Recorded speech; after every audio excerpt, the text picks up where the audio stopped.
तो दोस्तों, आज मैं एक्सप्लेन करने वाली हूँ नेटफ्लिक्स पर आई एक ताइवानीज हॉरर मूवी जिसका नाम है इनकैंटेशन।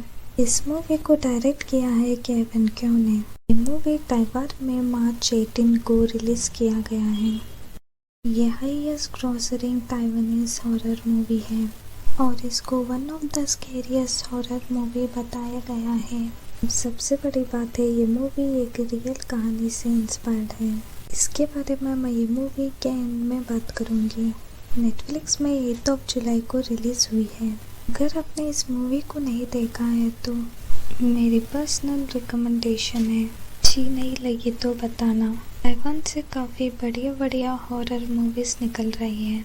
इस मूवी की फ़िलहाल IM रेटिंग है 6.7 रेट ऑफ 10 और ये एक्सप्लेनेशन थोड़ी सी लंबी होने वाली है क्योंकि इसको समझाने की वजह से मुझे टाइम थोड़ा ज़्यादा होगा और ये एक्सप्लेनेशन काफ़ी इन डेप्थ होने वाली है। वीडियो को एंड तक देखना क्योंकि ढेर सारे असली पत्ते एंड में ही खुलेंगे। और बिना देरी के चलते हैं सीधा वीडियो की तरफ। इनकैंटेशन मूवी की शुरुआत होती है रोनन नाम एक लेडी की तरफ। ये एक भयानक सा वीडियो अपने व्यूअर्स के लिए रिकॉर्ड कर रही थी। यहाँ पर वो पावर ऑफ विल का जिक्र करती है। आप जैसा चाहो देख सकते हो, काफ़ी कुछ कंट्रोल कर सकते हो। फिर वो भयानक सा ताबू कर्स का जिक्र करती है क्योंकि वो गलती से अनलिश कर दिया था। इस कर्स से मेरे फॉर्च्यून यानी कि दुर्भाग्य और टॉर्मेंट उनके लाइफ में आता है।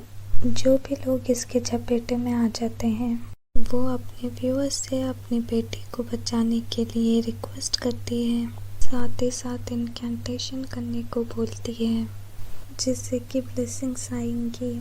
इनकैंटेशन कुछ इस प्रकार होती है।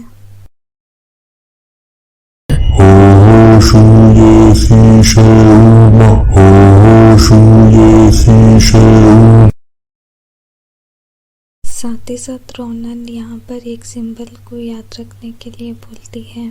फिलहाल ये सब हमको समझ में नहीं आता। वीडियो में आगे बढ़ते हुए आपको सारी चीज़ें समझ में आ जाएंगी, लेकिन ये वीडियो थोड़ी सी लंबी ज़रूर होगी, सब्र के साथ देखिएगा।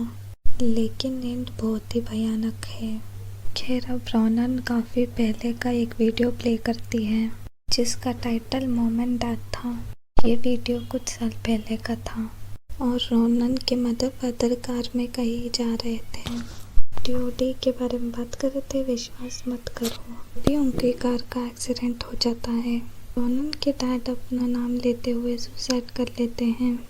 एक ट्रक के सामने आकर रोनन की माँ की डेथ हो जाती है जिससे रोनन टूट जाती है, जिससे हम इस कर्स के भयानक इफेक्ट्स को देख सकते हैं। एक और वीडियो रिकॉर्डिंग के तहत रोनन को देखते हैं। पास्ट का एक सीन था जहाँ पर वो पुलिस स्टेशन जाकर ऑफिसर्स को एक रिकॉर्डिंग दिखाती है जिसके तुरंत बाद ही वो दोनों ऑफिसर्स खुद को मार लेते हैं। अब कहानी फिर से प्रेजेंट टाइम से हटके बस कुछ हफ्ते पहले देख पाते हैं कि रोनन की एक बेटी भी है जिसका नाम तोतो है। असल में तोतो पैदा होने से पहले ही फॉस्टर केयर होम में दे दिया क्योंकि अपने बच्चे का ख्याल रखने के लिए अनफिट बताया गया था। आज इससे मेंटल कंडीशन कर्स की वजह से ठीक नहीं थी और यही रीज़न था कि उसको अपनी बेटी को फॉस्टर होम में देना पड़ा। डॉक्टर ओ के अंदर ट्रीटमेंट लेकर वो काफ़ी अच्छा महसूस करने लगी, इसलिए उसे लगा कि उसका ख्याल अच्छे से रख सकती है। डॉक्टर के सर्ट वाले रिकॉर्डिंग में हम देख पाते हैं कि जहाँ पर रोनन बताती है कि एक टनल और एक एंशिएंट D&D की वजह से इसको कितना डीपली कोई समझता है, प्रभाव बहुत ज़्यादा होता चला जाता है। हम रोनन के अंदर डर और महसूस देख पाते हैं और डरे भी क्यों ना, इस कर्स की वजह से इसके माता पिता ख़त्म हो गए। उसका ये कहना था कि ये कर्स टनल से यहाँ पर लेकर आई है। जो कोई भी उसके संपर्क में आता है मारा जाता है, उसके ऊपर दुर्भाग्य आ जाता है। इनफैक्ट वहाँ की एक सिंपल वीडियो से भी कर्स लग सकता है। यही वो रीज़न था जिसकी वजह से रोनन ने अपनी बेटी को खुद से दूर कर दिया। अब साइंस की भाषा में इसको तो मेडिकली अनफिट ही कहेंगे, लेकिन रियल चीज़ बहुत ही ख़तरनाक थी। यानी कि ये कर्स। खैर अब टेम्पररी बेसिस पर कस्टडी लेने के लिए रोनन की हेल्प करती है मिस सिया, जो कि तोतो को मिलवाने के लिए फोस्टर होम में ले जाती है, जहाँ पर वो मिलती है अपनी बेटी के फोस्टर डैड विंग से। तोतो उनको डैडी बुला करती थी। उन्होंने तोतो को पाल पोस कर बड़ा किया था। अब रोनन हर एक चीज़ कैमरा पर रिकॉर्ड कर रही थी, क्योंकि तोतो बड़े होने पर दोनों इन पलों को देख पाए और एंजॉय कर सके। अब मैंने यहाँ पर टेम्पररी शब्द का इस्तेमाल इसलिए किया है क्योंकि रोनन ने तोतो का ख्याल ठीक से नहीं रखा, फिर से उसको दूर कर दिया जाएगा। मिस्टर विंग के बारे में बात किया जाए तो उसको बच्चे बहुत ज़्यादा पसंद हैं, चलिए तोतो, क्योंकि वही बच्चे उसको डैड बुलाती है। इन सब का रीज़न हम जानेंगे। रोनन तोतो को घर पर ले आती है। हम देखते हैं कि रोनन थोड़ी सी अजीब है, क्योंकि उसे बेसिक्स की चीज़ें करने के लिए थोड़े से इश्यू हो जाते रहते हैं। बात करें तो उसका प्रोफेशन मेकअप आर्टिस्ट है। एनीवेज उनके घर पे उनकी दोनों की अच्छी बॉन्डिंग हो जाती है, बहुत ही क्यूट मोमेंट्स आते हैं। अब तोतो को यहाँ पर किंडरगार्टन में एडमिशन दिलाया जाता है। अब हम तोतो का और एक नाम जान पाते हैं, जन लेटॉन। ये इसका नाम रियल नेम है, ये कैसे पढ़ा थोड़ी देर बाद जानते हैं। रोनन उसको लिखना बोलना सिखा ही रही थी। उसके तुरंत बाद ही घर में एक बग को देख पाते हैं, क्योंकि खिड़की तोड़कर वो अंदर आ जाता है। ये काफ़ी अजीब था, क्योंकि इतना सा बग कांच तोड़कर कैसे अंदर आ गया। इसके साथ ही साथ हम ऑब्जर्व कर पाते हैं, क्योंकि तोतो को सीलिंग की तरफ कोई दिख पा रहा होता है। उसके साथ ही साथ उसके लेफ्ट आई में कुछ इन्फेक्शन हो जाता है। ये सारी चीज़ें रोनन रिकॉर्ड करती जा रही थी। खैर उसी रात घर पे फ्रिज अपने आप खुल जाता है। लिफ्ट से किसी बच्चे की रोने की आवाज़ और एक औरत की आवाज़ आती है। लिफ्ट खुलने के पर वहाँ पर रियल में कोई भी नहीं था। डर कर रोनन गेट्स को बंद कर लेती है, लेकिन तोतो के रूम का फ्लैश खुद पे खुद ऑन हो जाता है। तोतो खुद पे खुद वहाँ से बाहर भाग जाती है। अपना रियल नेम यानी कि जन लेटॉन बार बार रिपीट करती है और वापस रूम में आ जाती है, जहाँ पर वो भयानक तरीके से चिल्लाती है। वो उसका रूम होता है कि वो अपने आप ही बंद हो जाता है। अब रोनन अंदर जाती है तो फिर चिल्लाती है, जिससे माहौल पूरा ख़राब हो जाता है। साथ ही साथ हम वो सिंबल को पेन से और टॉय से बना हुआ देखते हैं, जिससे हम मूवी के शुरुआत में देखा था। रोनन ने हमें याद करने को भी कहा था, यानी कि कहीं ना कहीं इस सिंबल और टनल उस इनकैंटेशन से जुड़ा हुआ है। घर में हुई हॉन्टिंग्स के बाद में तोतो का बिहेवियर थोड़ा सा चेंज होने लगता है। वो अपने किंडरगार्टन के बच्चे को काट लेती है। मीनवाइल काम पे रोनन के आसपास ढेर सारे कीड़े आने लगते हैं, उसके बैग में, चेयर पर, उसके ऊपर, जिससे वो घबरा जाती है। इसका लिंक काफ़ी गहरा है। एनीवेज तभी प्रिंसिपल का फ़ोन आता है रिगार्डिंग द इंसिडेंट। तोतो खुद ही यहाँ पर घबराई हुई थी। अब इससे यह होता है कि रोनन का काम भी उसके हाथ से निकल जाता है और उसको सबके सामने माफ़ी भी मांगनी पड़ती है। साथ ही साथ हम रोनन के हाथ में भी सेम बाइट मार्क देख पाते हैं, जैसा कि तोतो ने उस बच्चे पर सेम काट लिया था। रोनन सिचुएशन को संभालते हुए सभी बच्चों को टॉयज से देती है, जिससे सभी बच्चे तोतो से दोस्ती कर लेते हैं। अब हम किंडरगार्टन में ये भी देखते हैं कि हाइड एंड सीक खेलने के दौरान एक अजीब सा हाथ तोतो की तरफ बढ़ते हुए रिकॉर्ड हो जाता है। ये कोई ना कोई चीज़ है कि तोतो के पीछे है। स्कूल के प्रिंसिपल भी कहते हैं कि तोतो सीलिंग के ऊपर कुछ देखती रहती है और किसी से बात करती है, देखने में बहुत ज़्यादा अजीब है। इसके चलते हुए रोनन तोतो के रूम में माइक और कैमरा इंस्टॉल करती है। तभी इसके नाक से खून आने लगता है, जो कि इसको उसका प्रभाव था। घर के अंदर फिर से एक हॉन्टिंग होती है। तोतो को फिर से सीलिंग के ऊपर कोई दिखाई देता है। रियल में वहाँ पर कोई भी नहीं था। उसको तोतो बैडी नाम से पुकारती है। अब रोनन अपना हाथ बेडी की तरफ बढ़ाते हुए उसे घर से बाहर ले जाना हुआ पड़ता है। रोनन सोच रही थी कि बच्चे का वहम है, लेकिन हमें एक स्पिरिट यानी कि परछाई को वहाँ वाकई में एक परछाई को अंदर आते हुए देख पाते हैं। सिर्फ तोतो ही उसको देख पा रही थी। तोतो ने खेलते हुए टॉयज के चेहरे पर क्लॉथ रखे हुए थे। और रीज़न पूछने पर यह बताती है कि टॉयज डैडी को देखना नहीं चाहते। इसका भी एक सिग्निफिकेंस है। जब मैं असली पत्ते खोलूँगी, जब बताऊँगी। तोतो का बर्थडे आ जाता है, वो काफ़ी मस्ती करती है, जिसके बाद कोई इनविजिबल एंटिटी टेरेस के ऊपर ले जा रहा होता है। उस वक्त रोनन से कोई व्यक्ति ऊपर टेरेस वाले रूम में कुछ डॉल्स और स्टैचूज हटाने के लिए बोलता है। खैर, वो इनविजिबल एंटिटी तोतो को नीचे कूदने को कहती है। फिर हमको लगता है कि तोतो तो गई। शॉकिंग, वो तो बच जाती है सही सलामत एक नाइफ लेकर ऊपर लेकर डॉल्स वाले रूम में जाकर वो वही इनकैंटेशन करती है। वो एक वीडियो को भी देखने लगती है, जिसके पास हम एक बग को भी देख पाते हैं, और रोनन ये सब देखकर थक जाती है। इस वीडियो को देखते ही तोतो को बहुत बुरी से डांटने लगती है, जिसके बाद तोतो की तबीयत इतनी बुरी खराब हो जाती है कि उसके पैर पैरालाइज हो जाते हैं। मिस सिया वो जो होती है, वो चर्च को जाकर तोतो का नाम का एक ब्लेसिंग क्लॉथ लेकर आती है। अचानक से रोनन बहुत ज़्यादा गुस्सा करने लगती है, आज कि ये नहीं करना चाहिए था। तभी अचानक से हम देखते हैं कि मिस सिया गर्म ग्लास मुंह में डाल लेती है, इससे शायद उनकी मौत हो जाती है, क्योंकि ऑन स्क्रीन यहाँ पर उनकी मौत दिखाई नहीं देती है। ऐसा होने के बाद मेरे ख्याल से उनकी मौत हो ही गई होगी। खैर, अब तोतो की ऐसी हालत चलते हुए कोर्ट से उसको ऑर्डर आता है, अब उसको और नहीं रख सकती, जिसके चलते हुए रोनन तोतो को किडनैप करने की कोशिश करती है। लेकिन तभी वहाँ पर मिस्टर विंग आ जाते हैं। तोतो को अपने साथ चलने को कहते हैं, लेकिन वो कहती है कि अपनी माँ से बहुत प्यार करती है, जिसके चलते मिस्टर विंग और रोनन और तोतो दूर भाग जाते हैं इस चीज़ का सलूशन ढूंढने के लिए, क्योंकि कहीं ना कहीं मिस्टर विंग को यहाँ पर ये सारी चीज़ें कर्स का ही असर है, क्योंकि तोतो को इससे पहले ऐसी प्रॉब्लम नहीं हुई थी। अब रास्ते में इनका वीडियो ख़राब होने लगता है। न्यूज़ आती है, बहुत लोगों ने शायद से नोटिस नहीं करी होगी। डॉक्टर व्यू, जिनके अंदर रोनन ट्रीटमेंट ले रही थी, उन्होंने भी उस वीडियो को देख लिया था, टनल वाली, जिससे कि उनके यहाँ भी ब्लास्ट हो जाता है और वो मारी जाती है, जिससे कि अंदाज़ा लगाया जा सकता है कि वो कर्स कितना भयानक है। अब इसी चलते वो सीधा जा रहे थे, उसी जगह पर वो कर्स टनल थी। उस भयानक डिटी की पावर को चलते हुए एक ही जगह पर बार बार घूमते रहते हैं।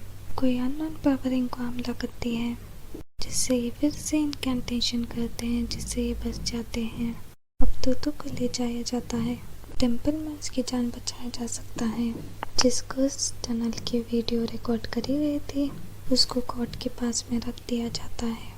प्रेयर करके उनके मास्टर्स और असिस्टेंट से कहते हैं कि तोतो को 7 दिन तक कुछ भी नहीं खिलाना है, अदरवाइज उसको कोई नहीं बचा सकता।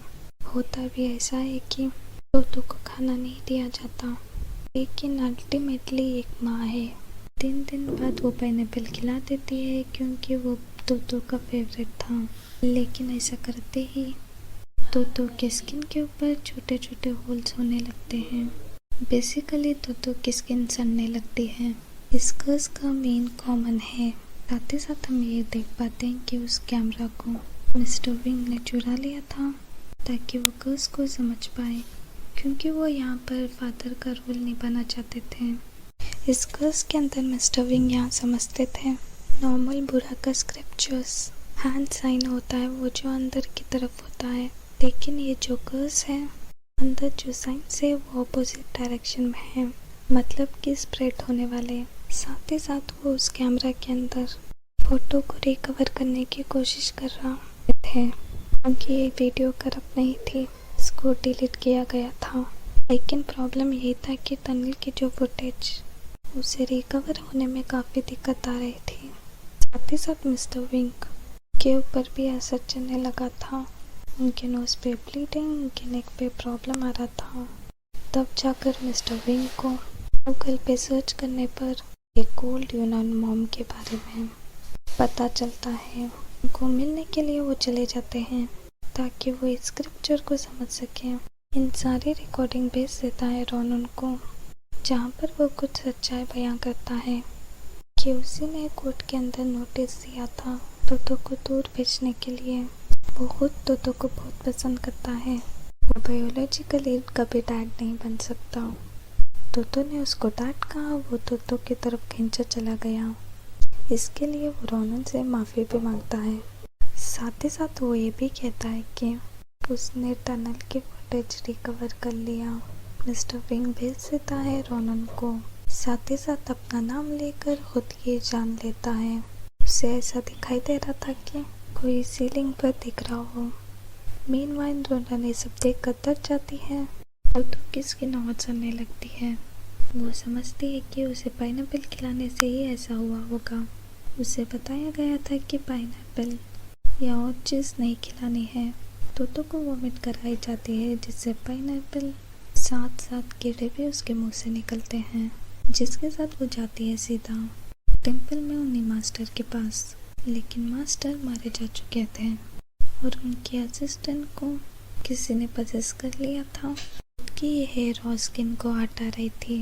ये कहती है कि अब रोनन को गॉड के पास ऑफर करना था, लेकिन उसने ऐसा नहीं किया, इसलिए उसको अंजाम भुगतना होगा। बस रोनन को हॉन्ट करने के लिए आती है। के साथ ही वही मारी जाती है। तभी तो हवा में लेविटेट करने लगती है।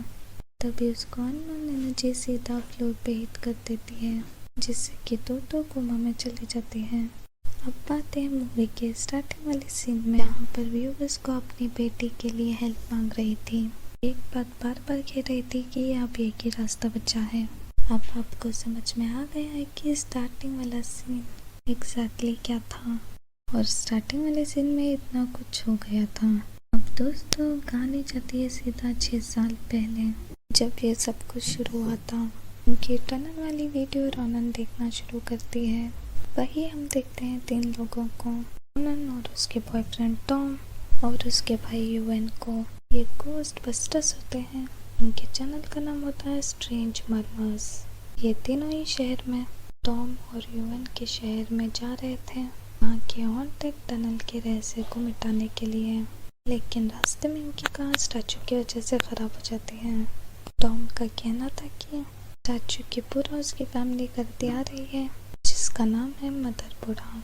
अचानक से ही रोनन को वोमिटिंग आने लगते हैं। फिर डॉन टेंशन में आ जाता है। अब ये सब पहुंच जाते हैं डॉन और यूएन की फैमिली के पास, जहाँ पर उनकी मुलाकात एंड अंकल से होती है। रोनन को उनसे चले जाने के लिए बोलते हैं। ये एक फैमिली रिचुअल था, यानी कि वो टनल के साथ साथ फैमिली रिचुअल में भी आए थे। असल में यहाँ पर आउटसाइडर अलाउ नहीं थे। तब उनको चैन फैमिली की एक ओल्ड आंट से पता चलता है रोनन प्रेग्नेंट है और टॉम फादर बनने वाला है। को भी इस रिचुअल में इनवाइट किया जाता है। वो भी इस फैमिली का पार्ट हो गई थी। At least at biological level. यहाँ पर देख पाते हैं कि हर जगह अजीब से कीड़े हैं। कीड़े हमने प्रेजेंट में देखे थे।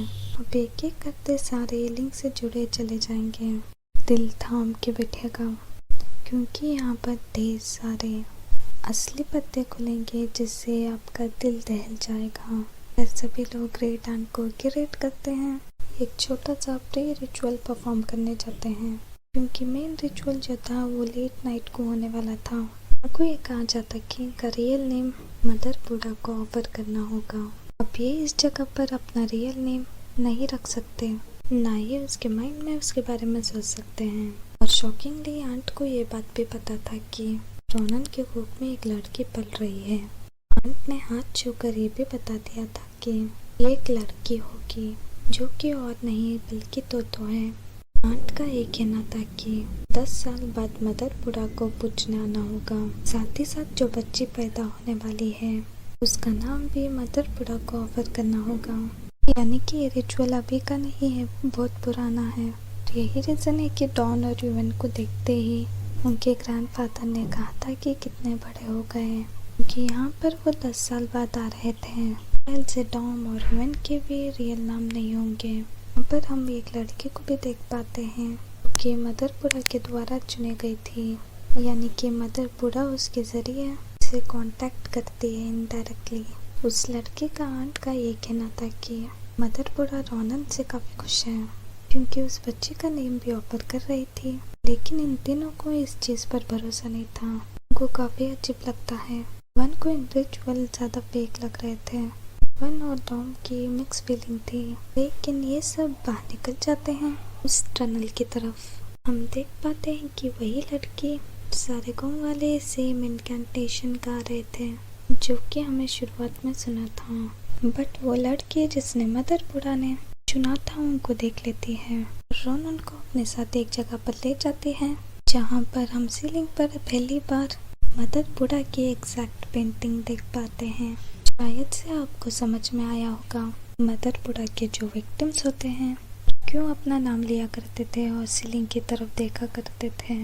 अब तो जिसको बैडी कहा करते थे वो असल में मदर बुढ़ा थी। ये एंशिएंट डीईडी।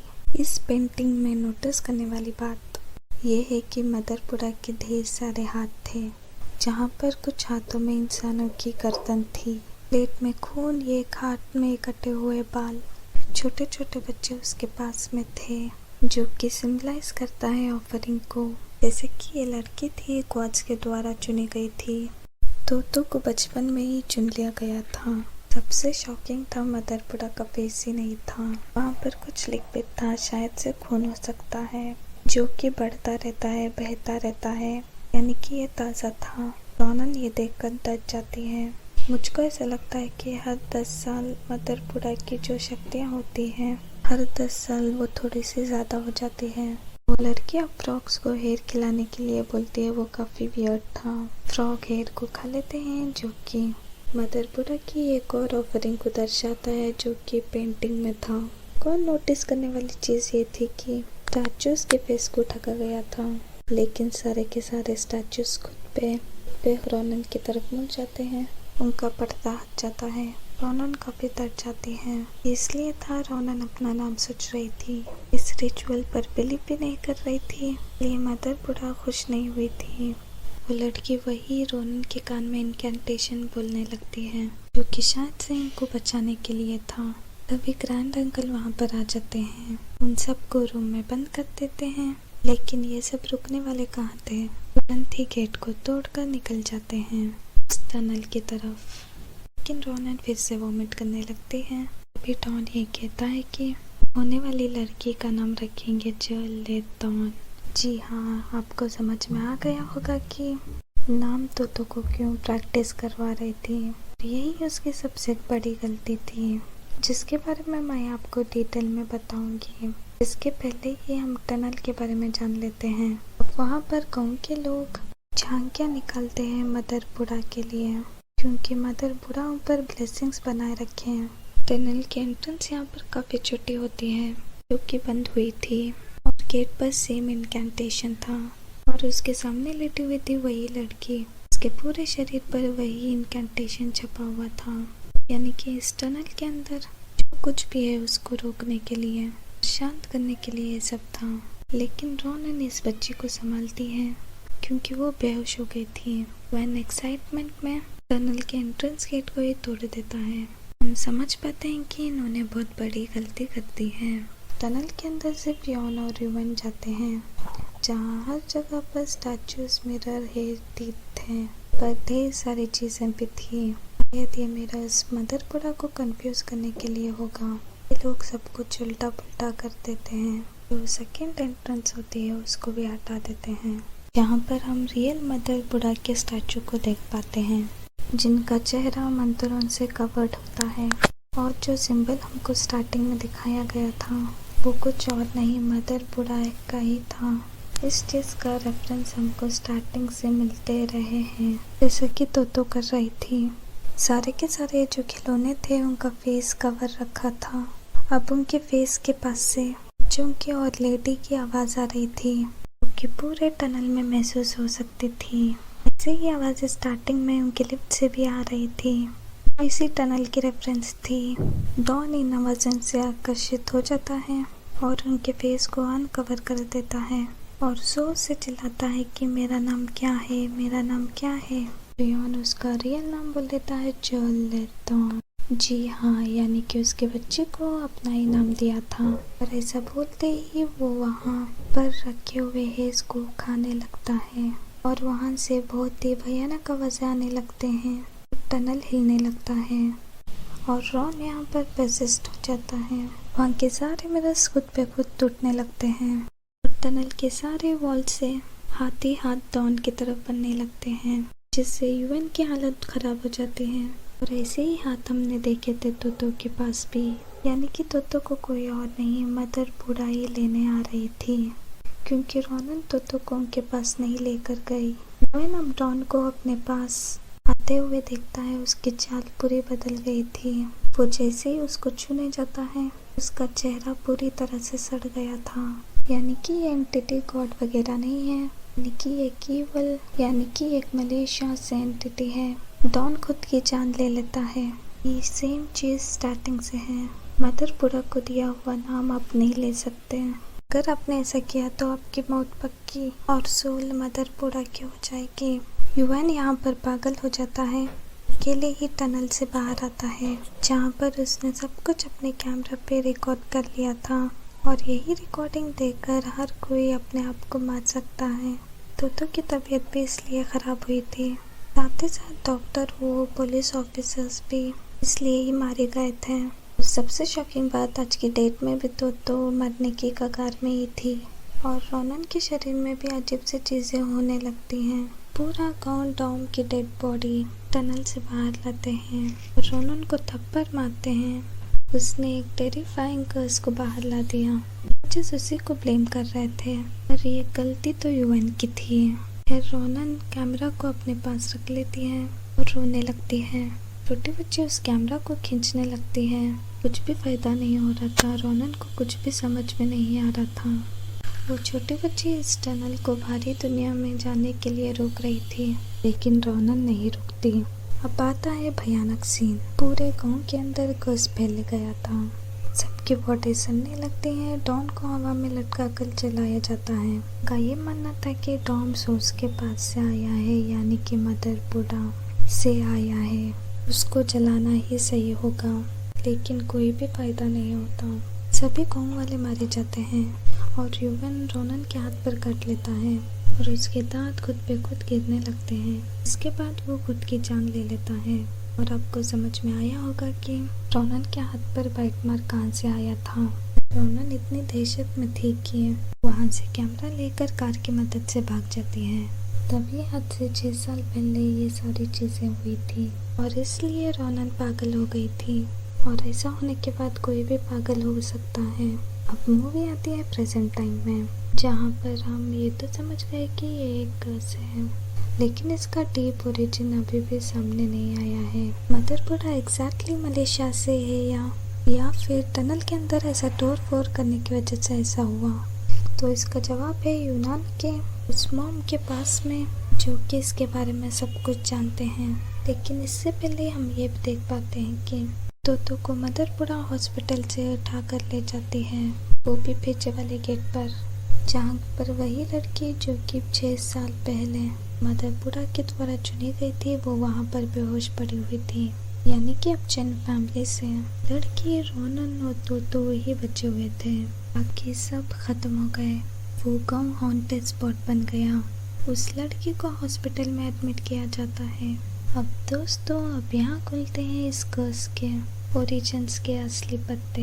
हम मिस्टर विंग की उस वीडियो को देखते हैं, जहाँ पर यूनान मॉम ये बताते हैं कि असल में ये कोई ब्लेसिंग्स वाली प्रेयर नहीं है, ये एक इनकैंटेशन है। हम फैमिली के वंशज जो कि साउथ ईस्ट एशिया से हैं, उनकी धीरे धीरे यूनान से चले गए थे और इनकी जनरेशन टू जनरेशन इस कर्स से मार्क हो गई थी। इस एंटिटी को डाहे बूढ़ा मदर कहा जाता है, क्योंकि ये ईवल यानी कि मलेशिया से है। ये इसकी पूजा नहीं करते, बल्कि इस कर्स को हल्का करते हैं। यूनान मॉम की इस पूरी इनकैंटेशन को बताते हैं और पूरा अनुवाद करते हैं। साथ ही साथ एक राज को बताते हैं। मदर बूढ़ा की मात्र एक झलक खुद को जान ले लेते हैं, इसलिए चैन फैमिली अपना नाम मदर बूढ़ा को सैक्रिफाइस कर देते हैं, क्योंकि बच्चे को अपना रियल नेम याद ना रहे। बस मदर बूढ़ा उनको मार डालेगी। इस कर्स का मेन सोर्स है मदर बूढ़ा का फेस। यही रीज़न है उनका फेस को कभी भी नहीं देखा जाता है और कवर करके रखा जाता है। और टॉम ने यही गलती करी थी, उसने उनके फेस को देख लिया गया था।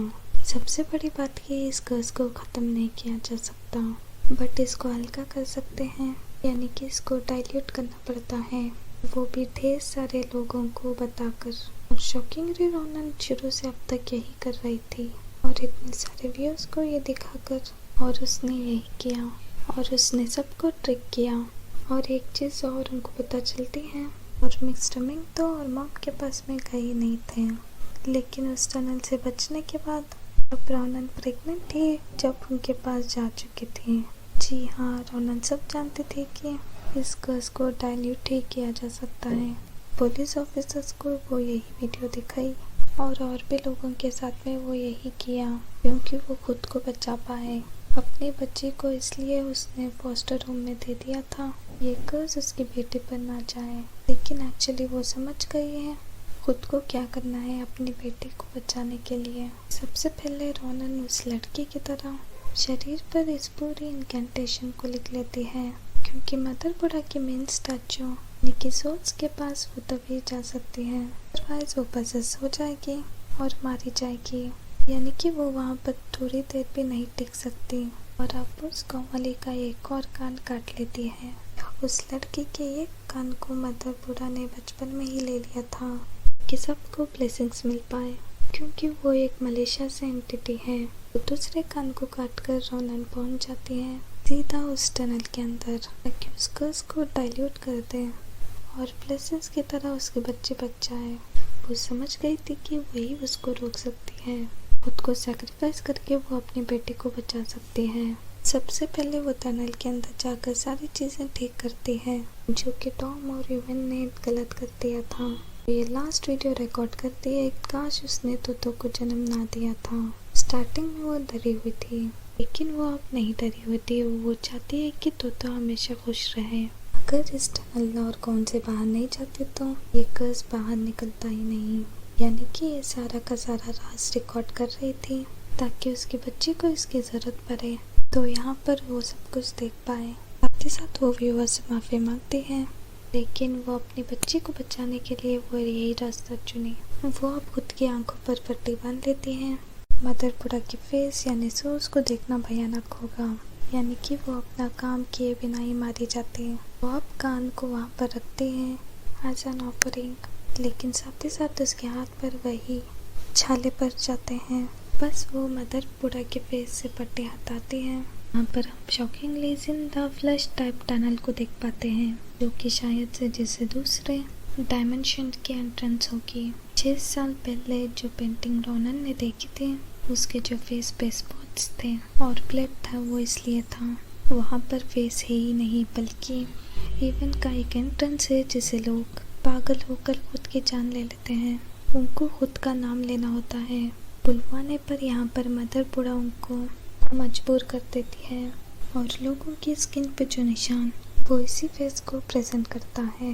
और वहीं से बच्चे की रोने की ह्यूमन के भयानक आवाज़ फ्रीक्वेंसी निकलती है, जिसके चलते रोनन अपना सर पटक पटक कर खुद को मार देती है।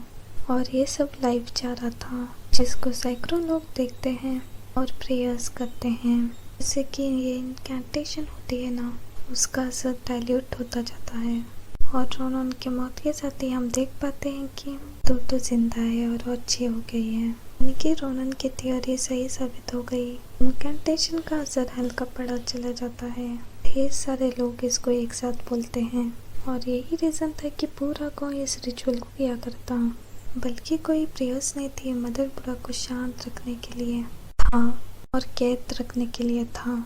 मतलब कर्ज आपको लगेगा ही, लेकिन यहाँ पर उसकी शक्ति होती है ना, वो कम हो जाती है, क्योंकि हम जान गए कि मदर बुढ़ा एक मलेशिया से एंटिटी थी। उन फैमिली के पूर्वजों ने बाय मिस्टेक पूछ लिया होगा। लेटर ऑन उनको पता चला होगा कि गॉड नहीं बल्कि डीमन वर्ल्ड से है। जब से ही जन फैमिली मार को गई थी, जब से ही इस एंटिटी को रखा करते थे टनल के अंदर, ताकि उसका असर कम हो जाए। सब लोग एक दूसरे के सामने इनकैंटेशन करते रहते थे, ताकि कर्ज डाइल्यूट होता रहेगा, असर कम होता रहेगा। इंसेक्ट्स का होना और ये सब चीज़ें इसी कर्ज का डायलेशन था। और बूम, इसी के साथ इनकैंटेशन मूवी यहीं पर ख़त्म हो जाती है। तो दोस्तों ये थी इनकैंटेशन मूवी की कहानी। मैं उम्मीद करती हूँ आपको ये पसंद आई होगी। तो उम्मीद करती हूँ ये वीडियो और एक्सप्लेनेशन आपको अच्छे से समझ में आया होगा। तो आपको ये वीडियो कैसी लगी कमेंट सेक्शन में ज़रूर बताना। चैनल पर नए हो तो सब्सक्राइब ज़रूर करना। मैं आपको मिलती हूँ अगली वीडियो के साथ में।